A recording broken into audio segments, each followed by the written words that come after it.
Okay. All right, we're live. Hello and welcome everyone to a brand new episode of Let's Talk Broncos, brought to you by Mile High Sports. You can follow us on Twitter at Mile High Sports, the LTB Podcast, Bree0322, JR Drafts, and at Zach_Seegers. You can find all of Zach and Joey's excellent writing on milehighsports.com and listen to any of our previous episodes on Spotify or Apple Podcasts. Don't forget to subscribe to our new YouTube channel, and if Facebook or Instagram is your thing, you can add us there too. Joey and Zach, how are you this evening? I'm hyped up, man. The Avs won last night. Colorado sports is looking good. Of course, man, it's just a different feeling waking up knowing that your hometown team just won the whole Stanley Cup and all that. It's awesome. And then Kyrie Irving signed back with the Nets. I was afraid that he was going to go to the Lakers. So all of it's good news. Yeah, same. I going to a watch party for the Avs game last night and just seeing Denver react to that championship was so special. I don't know, that was an absolute joy. And now we have Mike Purcell joining us today, so I'm absolutely thrilled for that as well. Absolutely. And so without further ado, I do want to remind anybody watching on Twitter that you need to jump over to the YouTube stream, which is linked in the thread, so you can get your questions and comments highlighted. But without further ado, I don't want to waste any more time. So let's bring in our guest. Born and raised in Colorado, he attended Highlands Ranch High School before making his way over to the University of Wyoming. Formerly undrafted, he's always chasing dreams. And there's no doubt his story is one of perseverance. We're very excited to welcome number 98 of your Denver Broncos, the Mike Purcell. Hey, Mike, how are you doing, man? Oh, I'm doing good. Can't complain. Can't complain at all. There you go. Are you hyped up about the Avs? Are you much of a hockey guy? Oh, of course, when they're winning like that, Yeah. I mean, growing up, obviously in Denver, and Avs was always the team. So Yeah, there you go, it's man. awesome to see them come back and win it all. So For sure. it's a bright future for Colorado sports. That's for sure. When you see the other teams do that well, I think everyone's asked, like every Broncos player at every press conference, like, is it exciting to see that success rather? And I think, of course, it's exciting. But does it add any pressure on you guys? Like it's one thing if the Nuggets are struggling and the Avs are struggling and the Rockies are being the Rockies. But now when you have, Jokic winning back-to-back MVPs and the Avs, winning Stanley Cups, and really quality teams, competitive products, in the market. Does that add any pressure to you this upcoming season? I'd say, obviously a little bit. You definitely want to be a team to continue that success, and for us, it's trying to get back to that. It's 7 years now, 6 years removed from the Super Bowl, from winning it. So, we definitely want to get back to that. And obviously now with, the Nuggets doing well and obviously Avs winning it all last night, it's definitely something that we want to continue and get back to, that's for sure. yeah, absolutely. Thank you again for joining us. I did want to wish you a happy belated Father's Day. And I also wanted to say happy early 4th of July because it's just right around the corner. And the holiday is known for its grilling opportunities. And we heard you make a mean tri-tip. We also heard that a buddy of our show, that you guys have a bit of a friendly competition of who makes the best. What do you have to say about that? And what's your favorite meal to make on the grill? Oh, well, first of all, thank you for the Father's Day. And yeah, 4th of July is definitely one of the favorite holidays. There you go.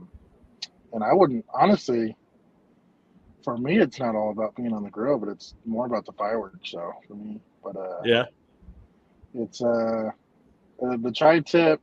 Yeah, that's John. Shout out to John. I know he's listening in. I know he's watching. But no, John has honestly I give it to John, honestly, because John made the best tri-tip that I've ever had. Really? Actually, it was in the sous vide. Actually, it wasn't even like smoked or anything like that. So when it comes down to sous vide, his was hands down the best. I had just moved into our new house that we built, and he brought it over while we were unpacking and hanging up TVs and whatnot. And it's seriously the best thing I had ever tasted. But for me, it's like, yeah, lately I've been all about the tri-tip. Actually, right now, I'm in the car, but I had to shoot down to the store and pick up a new propane tank. I actually got family got me a little pizza cooking oven. Oh yeah. So we're gonna fire that up tonight, make some homemade pizzas, see how those turn out. So Well, there you go, man. it's exciting, yeah. Well, okay. Starting off with some like easier questions here. We've had two other Broncos on. We've had Calvin Anderson, right, and we've had PJ Locke, and I've asked them both about the music now at practice, and they say Hackett kind of has a killer playlist. Do you agree? Is this like a unanimous thing? No, I think they went opposite. No, they thought Hackett had what do you say? PJ. I say he does. You think he does? Okay. You're the deciding vote here. Which side was PJ on? PJ thought he didn't realize it was Hackett's playlist, and he was like, man, I might need to give Hackett a talking to about that playlist. Calvin was a big fan of it and was like, oh, he's been killing it. We're loving it. He was more in line with you. Yeah. I definitely think, obviously, and even when he was hired and they were, doing the whole behind the scenes and he was moving, he had his records and the Dr. Dre, all those records that he had. Definitely, he's an older school vibe, which I like. Yeah. I like that older school Dr. Dre, all those guys like it. And that's kind of that's what I like more. Yeah. So, yeah, I've enjoyed it a lot. It's honestly a lot different than what we had with Vic, but yeah, I guess any music at practice is probably a little better than no music. Yeah. We had it during stretch, but that was it. So it's nice to kind of have it throughout practice, and it kind of just changes the whole vibe. So totally. Well, hey, okay. So building off of that question, you kind of answered this. Maybe it's a little different. What is your pregame playlist like? You're heading into a big, maybe it's a primetime game, it's a Sunday night game. What's on that playlist? I don't have like one specific playlist. And okay. Honestly, sometimes it bugs me because I'm like, I want a song and I can't find it. So I don't really have like one song or one playlist that I listen to. It's kind of I'll put it on shuffle unless there's something that I do like. It's I don't know, Drake, Lil Wayne. I don't know, some of that old school Tupac, Biggie, any of those really. It's not. I don't have like one specific song or one specific playlist. Yeah, just kind of whatever I'm feeling at the time. It's more of a shuffle. Exactly. Yeah. All right. There we go. So you talked about growing up, you're from the Colorado area, played high school football at Highlands Ranch. Recently, I was actually writing a piece covering some of the Colorado prep teams in the area.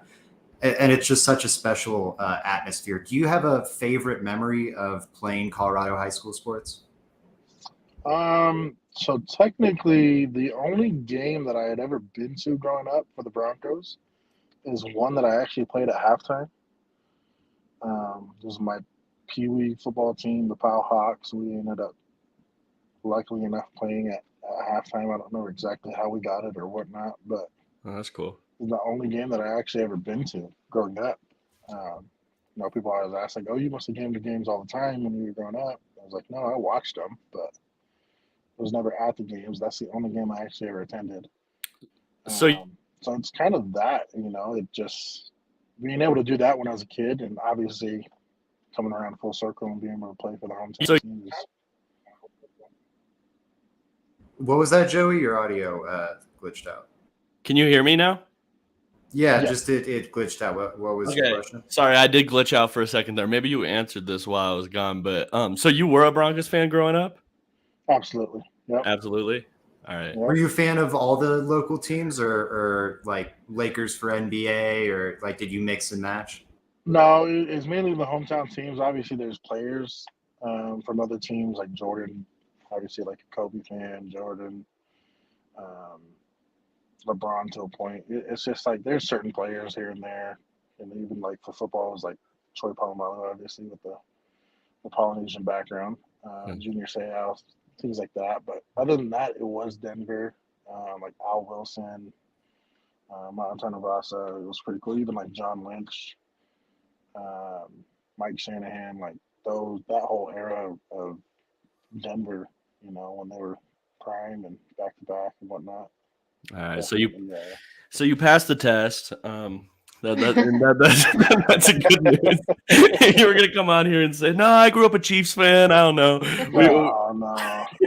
We just remove Mike from the show. No, Yeah. we would never do that. Mike, we do have a fan question from Glenn Hauser. He said, "As a Colorado native, can you?" Oh, we lost him. We got a little connection issue. Glenn, we'll get to your question as soon as he gets back on right here. As we're talking, I did just kind of want to touch on that a little bit. Is it's exciting to have a homegrown player here with us discussing what it's like, not only rooting and playing for home teams, but also just kind of buying into the fandom as we all have. So the Colorado Avalanche, as we touched on earlier, went ahead and won the Stanley Cup. And thank goodness it happened in 6 games and not 7, because I don't think I could stomach a game 7. How about you guys? Yeah, I don't think so. I definitely couldn't have. It took literally everything out of me. Everything out of me.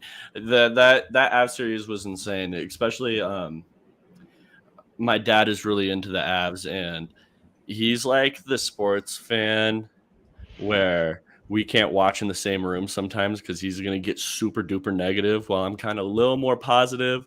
It could be a one goal game with 30 minutes left in the game, and he's going to say we lost, no doubt about it. So I definitely am glad it was over. No, I think so too. And I think it was really intense, just the reaction to the last final seconds. So the Avs had the lead, obviously, and we just had to wait it out there as we were watching from wherever we were. Thankfully, Zach and I were together, so we were able to enjoy that. Looks like Mike is back with us, so we're going to add him back onto the screen. Hey, welcome I'm back. sorry Hey, about that. no, you're all good. Oh my No. goodness, my phone just overheated. It's 103 out here in Boise. When I Oh, was still in good. the car, and all of a sudden my phone overheated. So Shit, sorry well, about be that. careful, Mike. We don't want you to die mid radio show. Don't No, don't it's tell good. It's just people the phone. don't tell people what you were doing if you somehow overheat in there. Crack a window for sure. Yeah. Yeah, the AC is blasting, and that's what helped cool down the phone pretty quick. So Oh, other than good. that, Good, it was sitting right in the sun, and yeah, the sun's beaming here. So Yeah, Well, thank you. before we lost connection with you, I had a fan comment from the chat. Glenn Hauser wants to know, as a Colorado native, can you describe your first home game as a pro and what it was like? yeah, so it was. What was the first? Technically, my first game in Denver, I guess, was technically on the visitor sideline. It was when I was with San Fran. Um, but even it's kind of crazy. So my first NFL game at all was a preseason game. It was in San Fran, but it was against Denver. So it's kind of cool to kind of have that aspect of things. For sure. And then fast forward the next year, we played them again in preseason here, well, in Denver. So that was pretty cool to see all the fans. I was on the sideline. I was on the opposite sideline when Manning broke the touchdown record. So Oh, to that's see cool. the fans, I mean, I guess you were on the opposing Colorado, team. yeah. So the Colorado side of me, obviously, it was like, to see the atmosphere, and when that happened, it was unreal to see. Obviously, I was on the sideline, Yeah.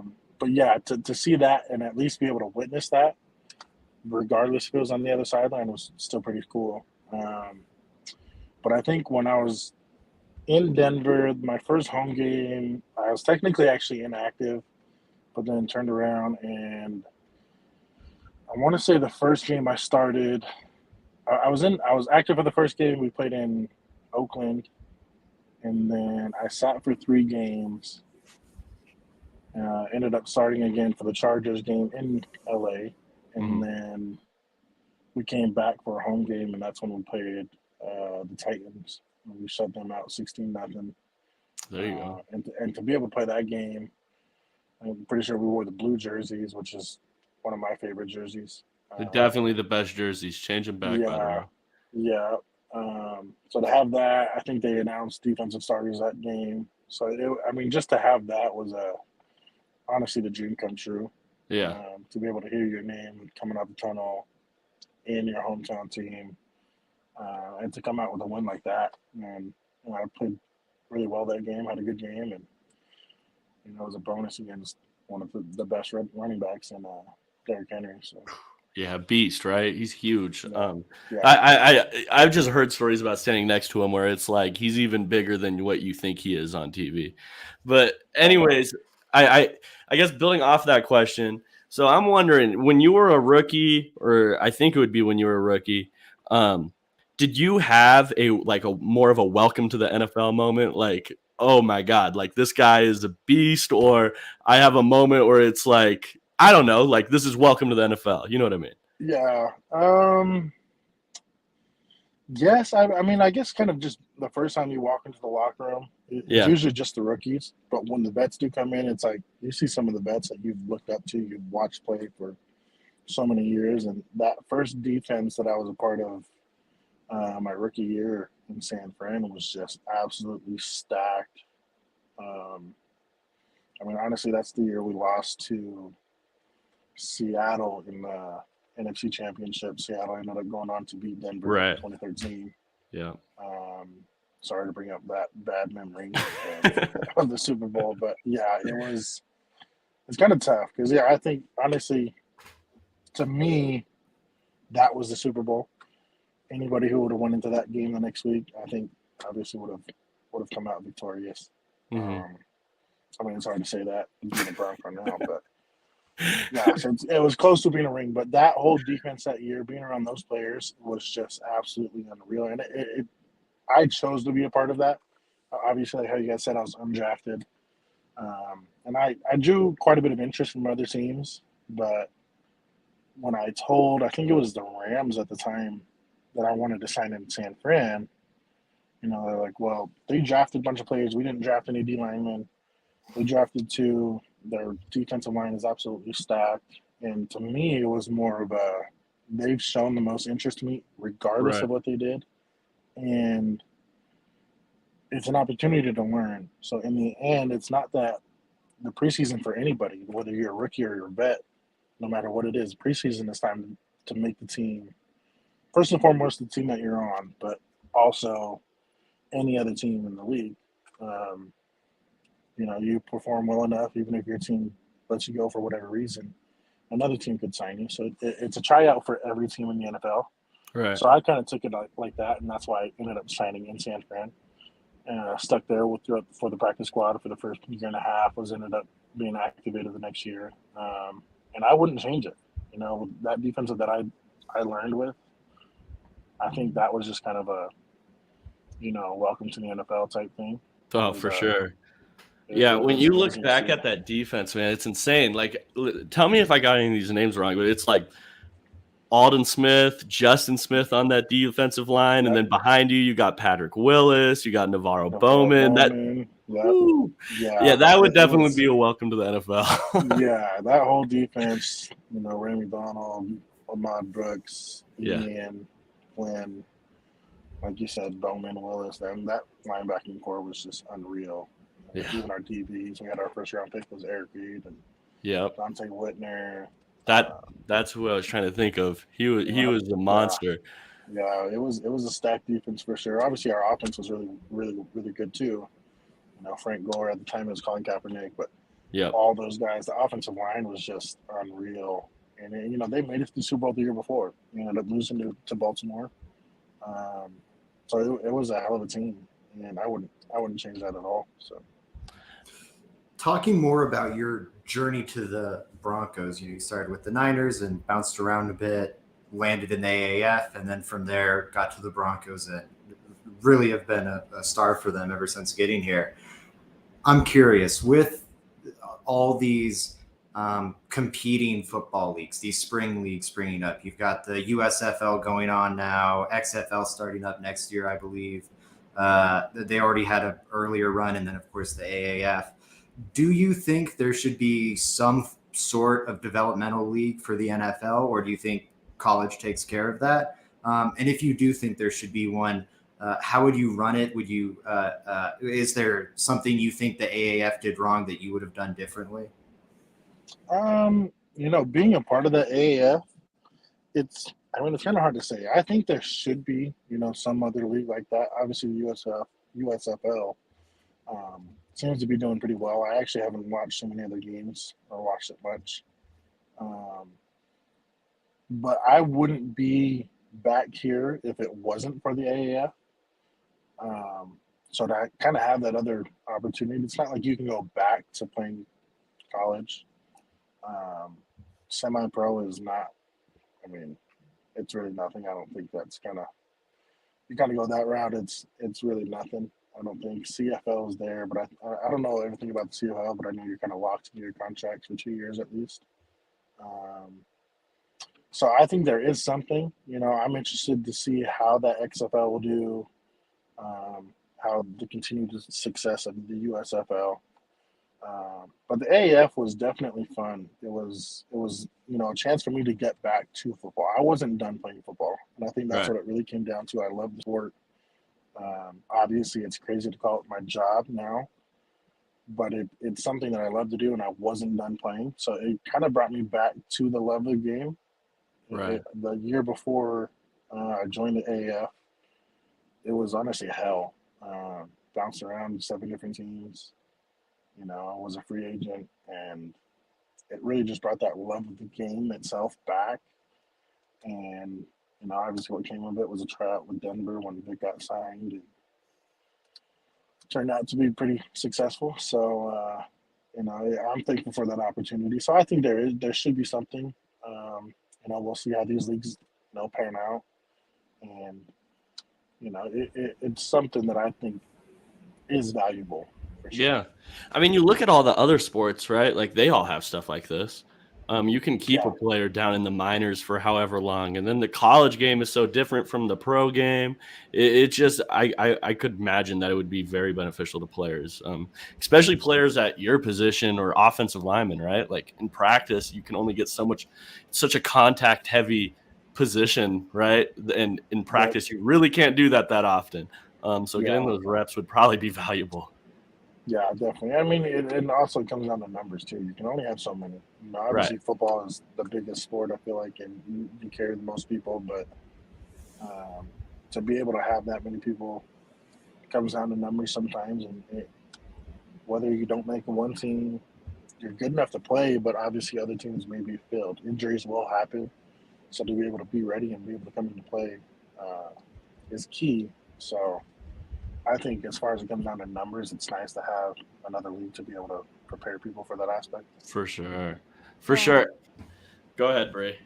Oh, I just wanted to ask quickly about family over everything, and I know that's a really important message that you and Christina kind of carry forward with your family. Obviously, can you talk to me a little bit about that? How a little bit about that, and you noted it as motivation for how you show up on and off the field. Can you talk to me about this and how it's kind of prepared you each off season to go in strong and with a full head on your shoulders? Yeah, so obviously I've heard and the two little ones, 7-year-old son and 4-year-old daughter. It kind of just changes everything. It's not just for you. Obviously, you're trying to provide for your family. So in the end, it's you're providing for them, and you want to be able to do everything that you can to make sure that they have a life that you want them to have.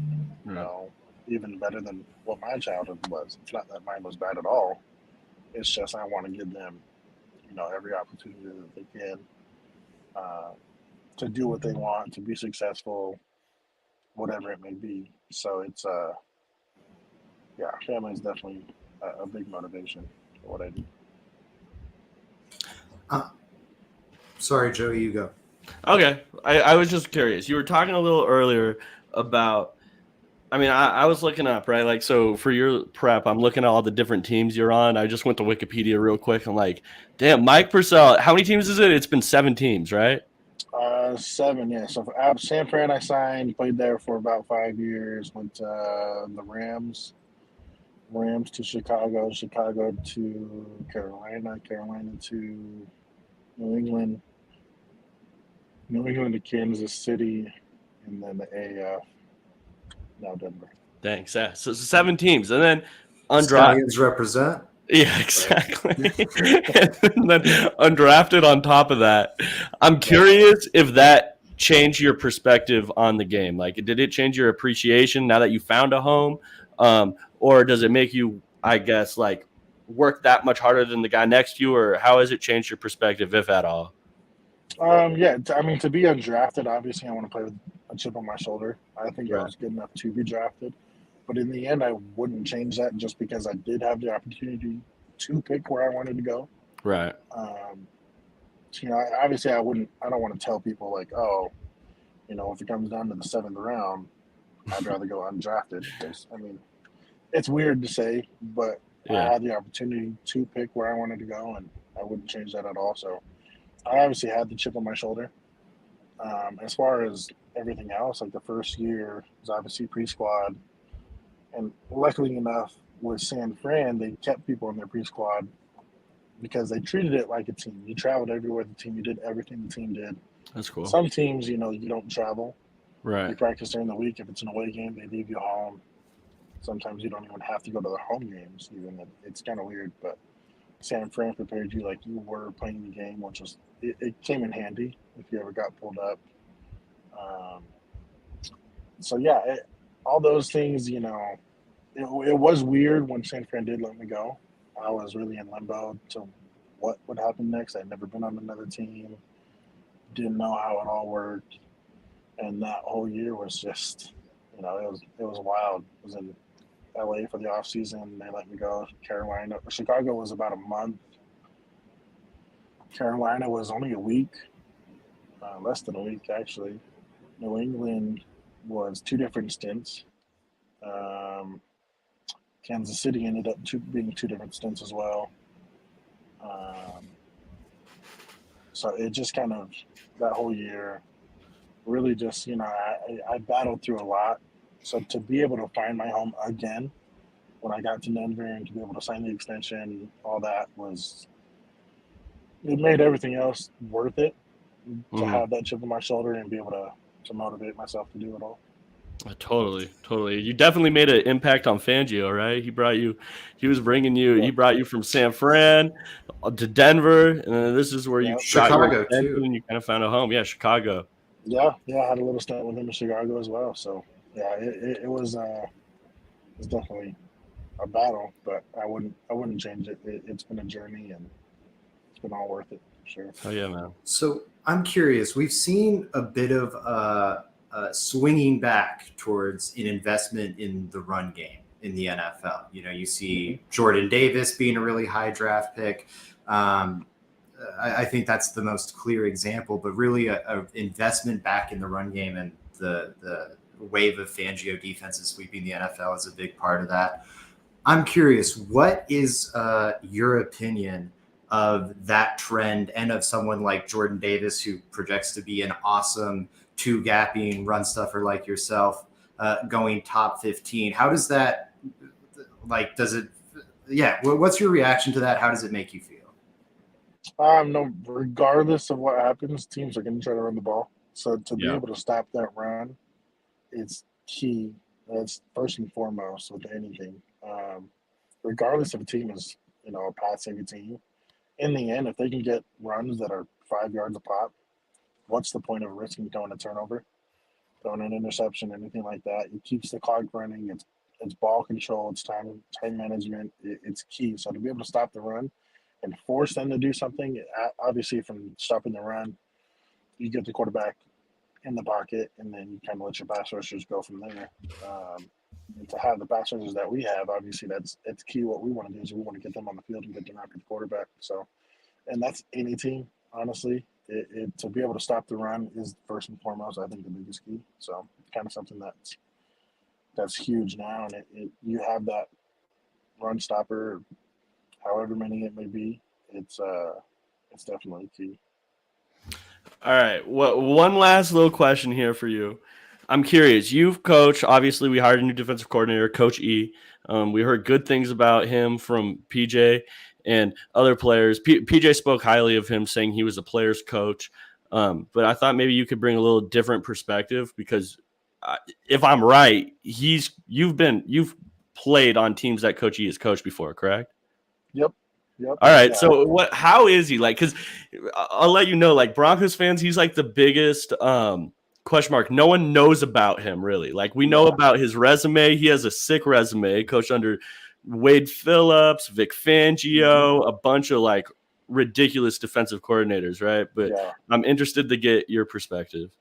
Oh yeah, he's a great guy, and obviously, like PJ said, he is a player's coach, and like you said, the coaches that he's been under, amazing track records speak for themselves.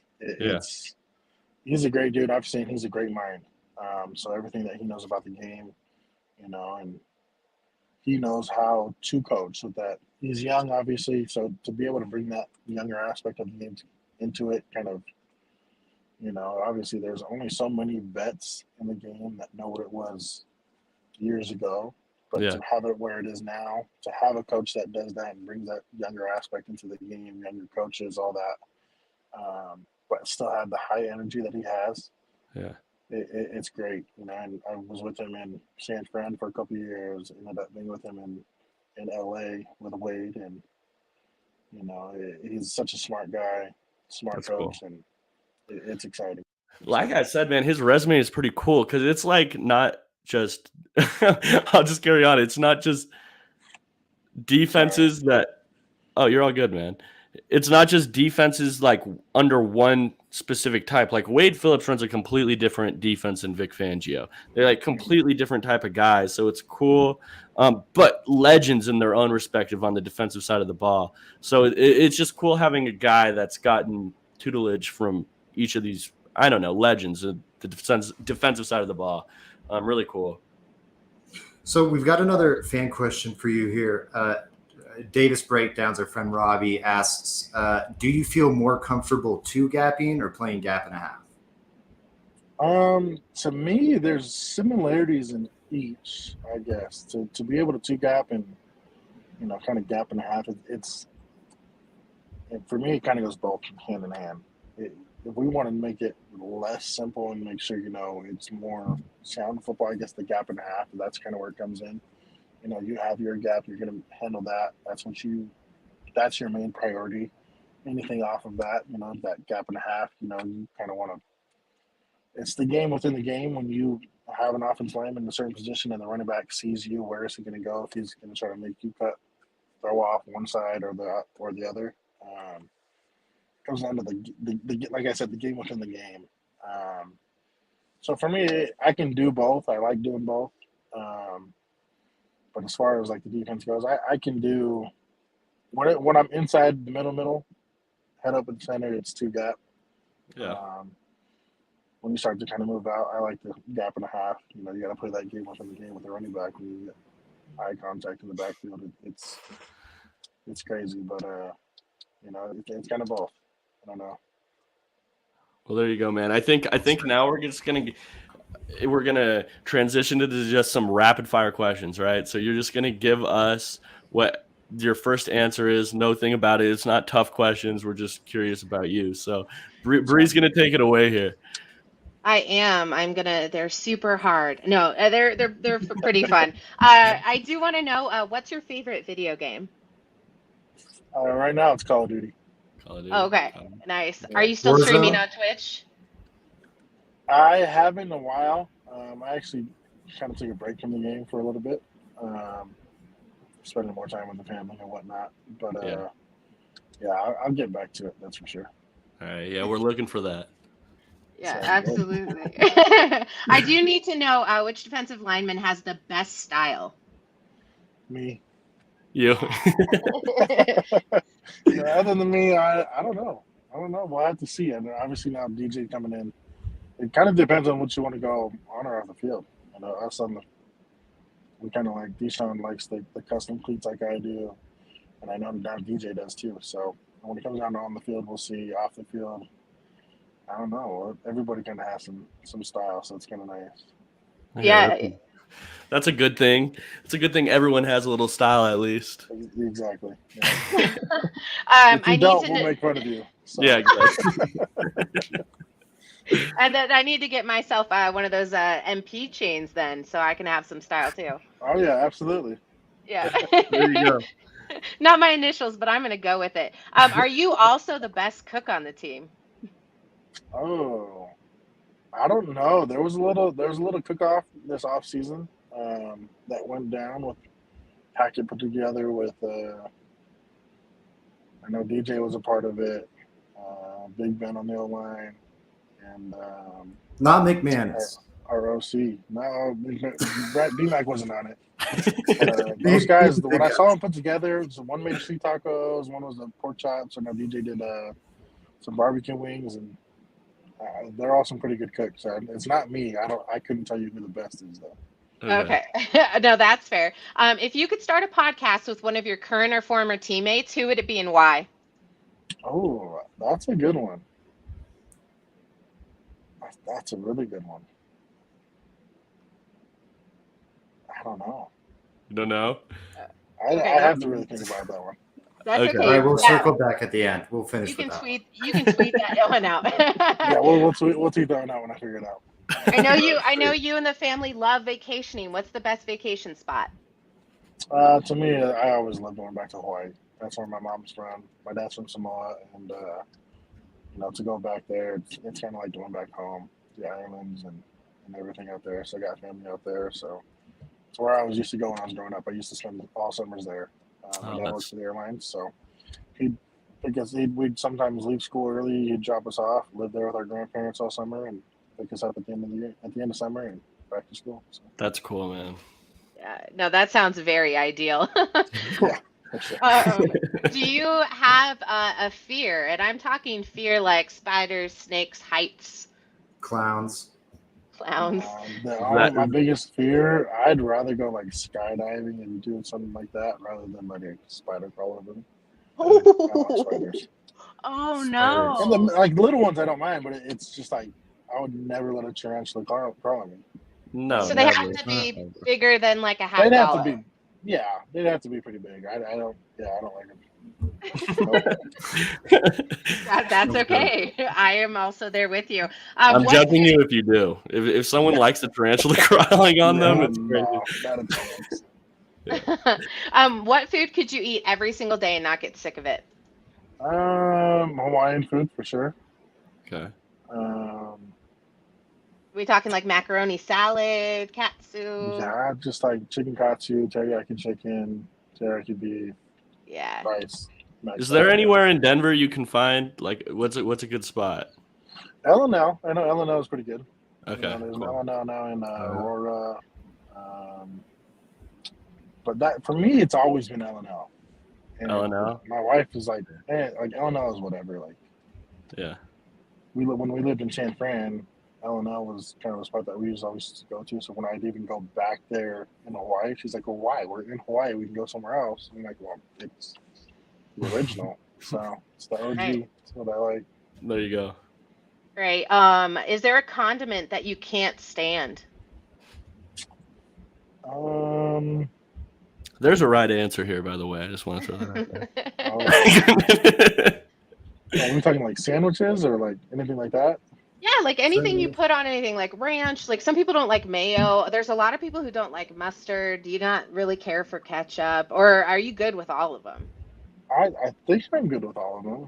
I'm interested to see what the wrong answer is or what the wrong one is. Yeah, I mean we're not interviewing me here, but people go crazy a little bit with the mayo. Like sometimes people, like I'm not mad at mayo, but you can definitely overdo mayo. Like that's a thing, and sometimes they overdo it. Makes sense. Yeah. But yeah, I mean I don't have a problem with any of it. Yeah. Okay, that's good to know. All right. Finally, probably the hardest question there is: does pineapple belong on pizza? Oh, that's a tough one. I like pineapple, but I don't care. I'll eat it, but I don't care for it. So in the end, I'd probably say no. Okay.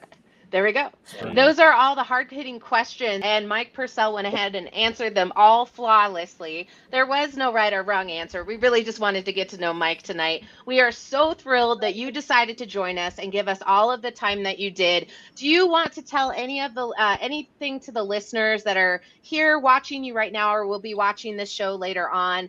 You feel free to promote anything or give anyone a shout out. The floor is yours. Oh, shout out just to the fans. Appreciate you guys. Thank you guys for having me on. And in the end, just go Broncos. Go Broncos. Hey man, we appreciate you coming Joining on. us, Mike. No problem. Thank you guys. Yeah, Have a absolutely. good off season. Exactly. We'll see you out there at Appreciate training it. camp. Have a good one. Awesome. Sure. Thank you guys very much. Of course. Yeah. But Bye. Let's go Broncos. Oh, sorry. Brought him back. Somebody's also touching my keys. We're all over the place. Guys, what a tremendous interview that we just had with Mike Purcell. Could not be more thrilled that he was able to give us the time that he did. Any closing remarks, Zach and Joey? Mike's a cool guy. I was excited to have him on, man. We haven't had a defensive lineman on yet, and that's kind of my position. Like I played a little defensive line, obviously not like very good at it. I made it to the high school level of defensive line, but it was cool having Mike on. He's a cool guy, and I wish him the best this season for sure. yeah, thanks, go ahead. Mike, for joining us. And yeah, that's all I have to say. Yeah, Nope. really happy.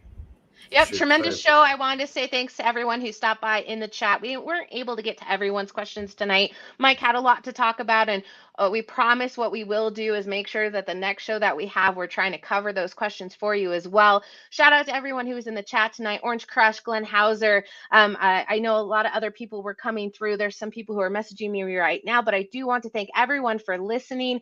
Go ahead and subscribe, like the video that you're in right now on YouTube. Subscribe to the channel. Come follow us on Twitter. Ask us a bunch of questions at the LTB podcast. Make sure you're following all three of us. And again, thanks for everything. Let's